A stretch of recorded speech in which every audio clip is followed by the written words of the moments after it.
Hello, सबको नमस्कार। मैं जेपी सर, आप लोगों को जेपी सर क्लासेस में स्वागत है। आज हम जो क्लास लेके आए हैं हिस्ट्री का है और आप लोग को हम पढ़ा रहे थे प्राचीन भारत।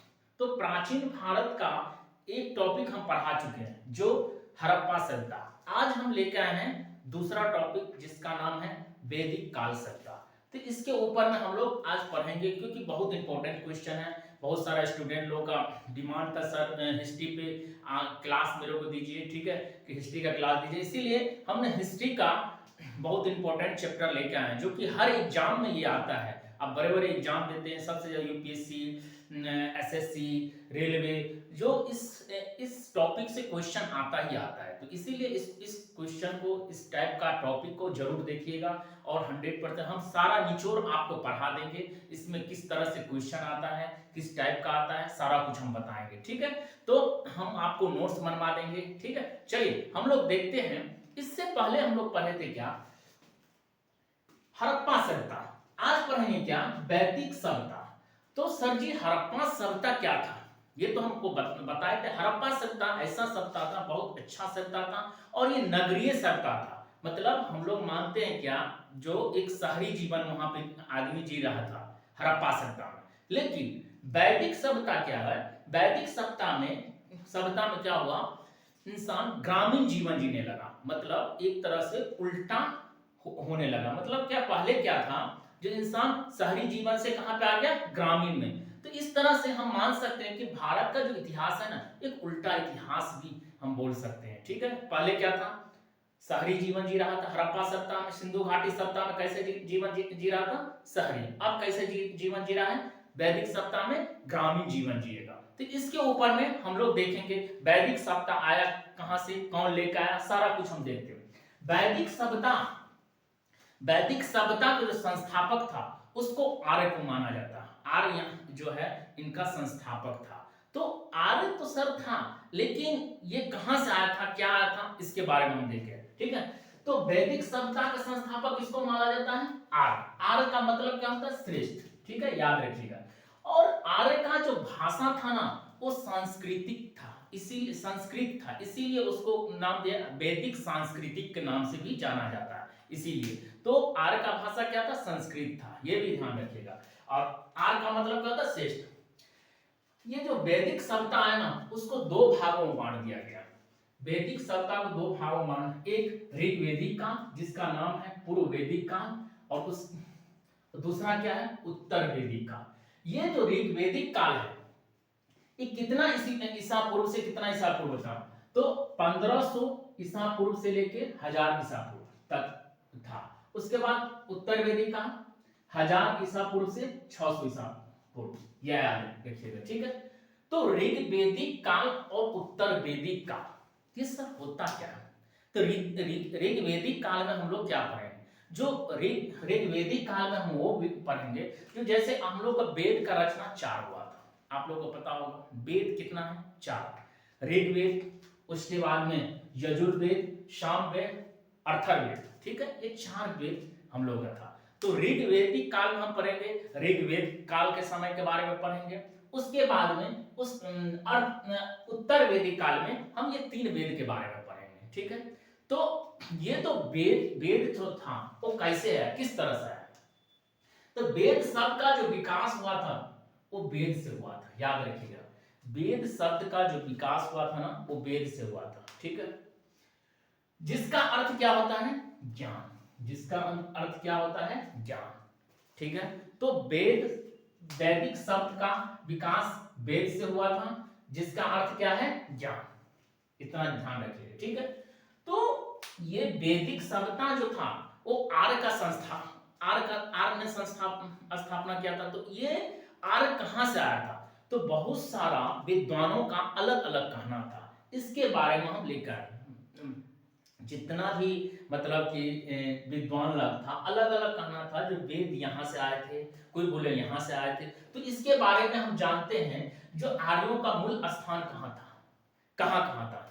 ये जो इतिहासकार का कहना था, जो कहाँ कहाँ से आए थे, ठीक है। ये जो आर्य था वो कहाँ से आए थे, इसके बारे में हम लोग जानते हैं। पहला इतिहासकार कौन थे, मेरे भारतीय थे बाल गंगाधर तिलक। वो बोले क्या, ये जो आर्य है ना वो कहां से आए हैं, आर्किक प्रदेश यानी उत्तर पूर्व से, ठीक है, आर्किक प्रदेश। उसके बाद में दूसरा कौन बोले, विलियम जोन्स बोले, यूरोप से आए। विलियम जोन्स कहां से बोले, यूरोप से आए, याद रखिएगा। और बाल गंगाधर तिलक क्या बोले, आर्किक प्रदेश उत्तरी ध्रुव से आए हैं, याद रखिएगा।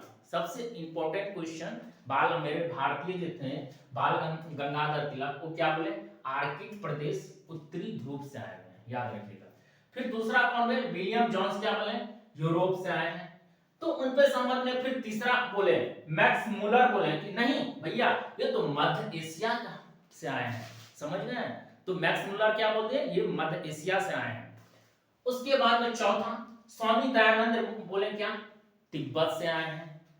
और उसके बाद में पांचवा बोले पी गाइलस बोले क्या, हंगरी से आए हैं। हंगरी कहां, यूरोप से। उसके बाद में नेहरिंग एवं गार्डन चार्ल्स बोले क्या, ये दक्षिण रूस से आए हैं, याद रखिएगा। हम हर जो मतलब कि इतिहासकार थे उसके बारे में बता रहे कहां कहां से आए हैं, ठीक है। डॉक्टर अविनाश चंद्र बोले क्या, सप्त सिंधव क्षेत्र से आए हैं, इनसे संबंध नहीं हुआ।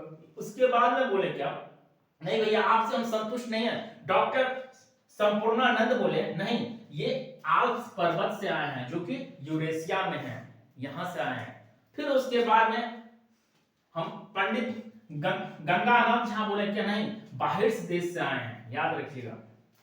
उसके बाद 10वां DS त्रिवेदी बोले देवका से आए हैं। देवका कहां, मुल्तान से आए हैं। उसके बाद में 11वां नंबर एक LD कल्लल, वो बोले क्या, कश्मीर हिमालय देश से आए हैं, ठीक है। उसके बाद 12वां पेनका और हट बोले नहीं भैया ये जर्मनी से आए हैं। तो अलग अलग इतिहास का अलग अलग राय था, समझ में आया, जो अलग अलग है। लेकिन हम लोग को एग्जाम के दृष्टि से किसको देखना चाहिए, मतलब कि सबसे ज्यादा जो है माना गया है वो मैक्स मूलर के बारे में बोला गया, इन्हीं के बारे में जाना जाता है। ये जो बोले हैं ये लगभग में सही बोले हैं, जो मध्य एशिया से आए हुए हैं, मतलब कि मैक्स मूलर के बारे में, इन्हीं के बारे में सब जानते हैं। तो क्वेश्चन में आता भी है बहुत, तो सर क्या इतना तो हमको याद नहीं रहेगा। तो इंपॉर्टेंट ये जो 12 जो इतिहासकार हैं इनका नाम और कहां कहां आए हैं, वो कहां से आए थे, ये तो बताने से इतना तो याद करना संभव नहीं है।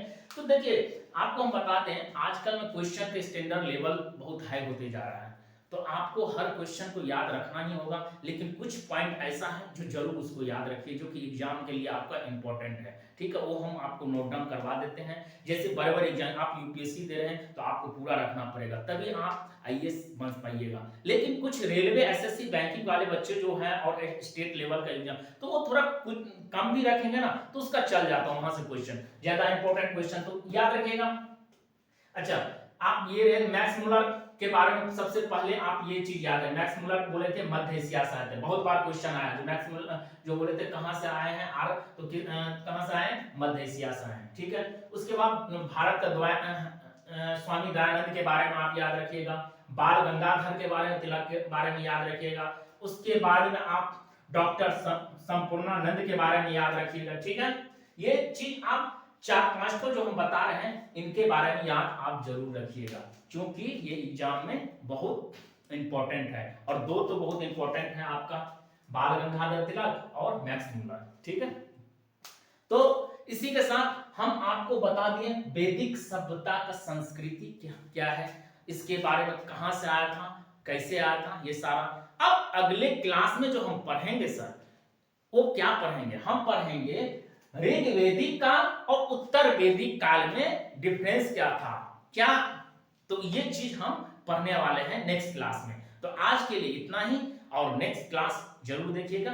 थैंक यू, चलते हैं, फिर मिलते हैं अगले क्लास।